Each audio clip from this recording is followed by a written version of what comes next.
খুবই দুঃখিত ব্যথিত আমরা খুবই দুঃখিত ব্যথিত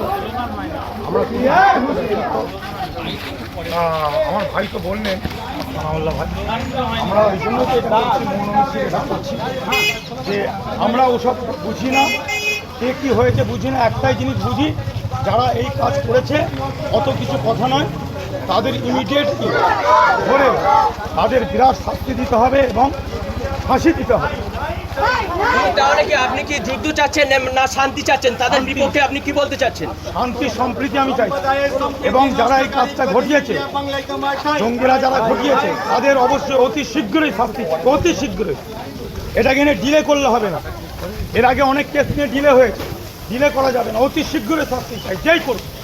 কারোর মুখ থেকে শোনা যাচ্ছে এবং আমাদের কমেন্টে আছে যে ওয়াকাফ বিরুদ্ধে ঢাকার জন্য এটা একটা রাজনৈতিক চাল। আপনি কি বলবেন, এই রাজনৈতিক চাল না এটা তাদের ষড়যন্ত্র?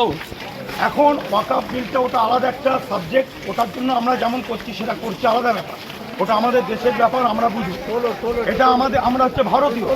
এটা আমাদের বিদেশি একজন এসে আমাদের ওপরে হামলা করেছে, আমাদের শান্তপ্রিয় পর্যটক যারা ট্যুরিস্ট তাদের উপরে হামলা করেছে। ওটার সাথে এটা আমরা মিলাতে চাইছি না। এটা আমাদের মৌন মিছিল আলাদা সাবজেক্ট, ঠিক আছে? অতএব আমি এখন এই নিয়ে আলোচনা করতে চাই, এইটা নিয়ে।